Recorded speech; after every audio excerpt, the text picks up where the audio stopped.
नमस्कार दोस्तों, स्वागत है आपका एक्सप्लोर हरियाणा में, जहां हम हरियाणा की गौरवमयी धरोहर और महान व्यक्तित्वों के बारे में चर्चा करते हैं। आज के इस खास वीडियो में हम बात करेंगे एक ऐसे नेता के बारे में जिनका जीवन संघर्ष और समर्पण से भरा हुआ था, सर छोटू राम, जिनकी कड़ी मेहनत और किसान हितैषी नीतियों ने उन्हें किसानों का मसीहा बना दिया। तो चलिए जानते हैं उनके जीवन की प्रेरणादायक कहानी और उनके योगदान के बारे में। दीनबंधु सर छोटू राम का जन्म उस समय के पंजाब प्रांत के रोहतक जिले के घड़ी सांपला गांव के जाट परिवार में हुआ। उनका बचपन का नाम राम रिछपाल था। उनके माता पिता चौधरी सुखीराम सिंह ओहल्यान और सरला देवी थे। उन्हें छोटू राम उपनाम मिला क्योंकि वह अपने भाइयों में सबसे छोटे थे। उन्होंने झज्जर में अपनी मिडिल स्कूल परीक्षा की पढ़ाई की, फिर दिल्ली में क्रिश्चियन मिशन स्कूल में दाखिला लिया और 1903 में अपनी इंटरमीडिएट परीक्षा पास की और सेंट स्टीफन्स कॉलेज दिल्ली चले गए, जहां से उन्होंने 1905 में संस्कृत में डिस्टिंक्शन के साथ स्नातक की पढ़ाई पूरी की। उन्होंने 1911 में लॉ की पढ़ाई पूरा कर वकालत से अपने करियर की शुरुआत की। सर छोटू राम ने सर फजले हुसैन और सर सिकंदर हयात खान के साथ मिलकर 1923 में जमींदारा पार्टी बनाई। बाद में इसका नाम यूनियनिस्ट पार्टी हो गया। 1923 में पंजाब विधान परिषद चुनाव में सर छोटू राम विजयी हुए। यूनियनिस्ट पार्टी बहुमत प्राप्त पार्टी के रूप में उभरी और सितंबर 1924 में वो कृषि मंत्री बने। 1927 में उनको पंजाब विधान परिषद में यूनियनिस्ट पार्टी का नेता चुना गया। वे इस पद पर 1936 तक रहे। उनकी पार्टी ने 1937 में पंजाब के प्रांतीय चुनाव में 175 में से 99 सीट पर जीत हासिल की। तब लाहौर अविभाजित पंजाब प्रांत की राजधानी हुआ करता था। 1 अप्रैल 1937 को पंजाब में यूनियनिस्ट पार्टी के मंत्रिमंडल ने शपथ ली और उन्हें विकास मंत्री बनाया गया और ये विभाग उनके पास 1941 तक रहा। बाद में सर छोटू राम को राजस्व मंत्री बनाया गया। चौधरी छोटू राम ने राष्ट्र के स्वाधीनता संग्राम में डटकर भाग लिया। 1916 में पहली बार रोहतक में कांग्रेस कमेटी का गठन किया गया और छोटू राम रोहतक कांग्रेस कमेटी के प्रथम प्रधान बने। 1915 में उन्होंने जाट गजक नामक अखबार शुरू किया था, जो हरियाणा का सबसे पुराना अखबार है और आज तक छापा जाता है। उनके लेखों और कार्य को अंग्रेजों ने भयानक करार दिया। उनकी सक्रियता को देखते हुए रोहतक के डिप्टी कमिश्नर ने तत्कालीन अंग्रेजी सरकार से चौधरी छोटू राम को देश निकाले की सिफारिश तक कर दी थी।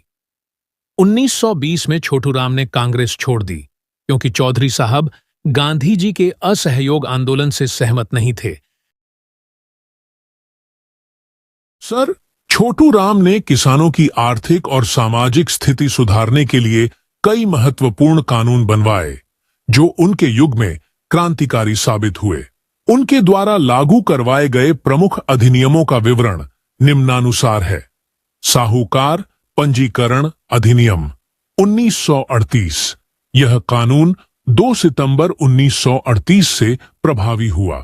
इसके तहत बिना पंजीकरण के कोई साहूकार किसानों को कर्ज नहीं दे सकता था। इसके साथ ही पंजीकरण के बिना साहूकार किसानों पर मुकदमा भी नहीं कर सकते थे। इसका उद्देश्य किसानों को साहूकारों के अत्याचार से बचाना था। गिरवी जमीनों की वापसी अधिनियम 1938। 9 सितंबर 1938 से लागू इस कानून ने उन जमीनों को किसानों को वापस दिलाया जो 1901 से पहले गिरवी रखी गई थीं।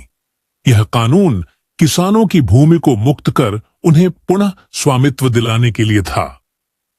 कृषि उत्पाद मंडी अधिनियम 1938 5 मई 1939 को लागू हुए। इस अधिनियम ने मंडियों में किसानों की फसल का उचित मूल्य सुनिश्चित किया और उन्हें बिचौलियों के शोषण से बचाया। कर्ज माफी अधिनियम 1934। यह अधिनियम 8 अप्रैल 1935 को लागू हुआ। इसके तहत यदि किसी किसान ने अपने मूल कर्ज का 2 गुना चुका दिया है तो वह कर्ज मुक्त माना जाएगा। साथ ही किसानों की आजीविका के साधनों की नीलामी पर भी रोक लगाई गई। श्रमिक अधिनियम 1940। यह अधिनियम 11 जून 1940 को लागू हुआ। 1940 को लागू इस कानून ने मजदूरों को शोषण से बचाने के लिए नए नियम बनाए। सर छोटू राम के ये कानून किसानों को साहूकारों और बिचौलियों से मुक्ति दिलाने में मील का पत्थर साबित हुए। प्रयासों से किसानों को अपनी जमीन और आजीविका के अधिकार वापस मिले। इन अधिनियमों के माध्यम से उन्होंने पंजाब और हरियाणा के ग्रामीण क्षेत्रों में सामाजिक और आर्थिक क्रांति की नींव रखी। रोहतक में उनके निवास स्थान नीली कोठी के सबसे नजदीकी चौक को अब छोटू राम चौक के नाम से जाना जाता है और उसी स्थान पर उनके नाम पर एक धर्मशाला मौजूद है। उनकी याद में स्कूल परिसर में एक समाधि बनाई गई है जहां उनका अंतिम संस्कार किया गया था। हरियाणा के मुरथल सोनीपत में दीनबंधु छोटू राम विज्ञान एवं प्रौद्योगिकी विश्वविद्यालय, sir Chhotu Ram college of education Kurukshetra. इसके अलावा मेरठ में sir Chhotu Ram institute of engineering and technology का नाम भी उनके नाम पर रखा गया है। Deenbandhu Chhotu Ram thermal power station Yamunanagar Haryana सरकार का 2 गुना 300 मेगावाट थर्मल पावर प्लांट उनके नाम पर है। सर छोटू राम की स्मृति में उनके योगदान को सम्मानित करने के लिए राजस्थान के हनुमानगढ़ जिले के संघरिया में तथा हरियाणा के रोहतक जिले के गांव सांपला में भी उनके नाम पर स्मारक स्थापित किए गए हैं।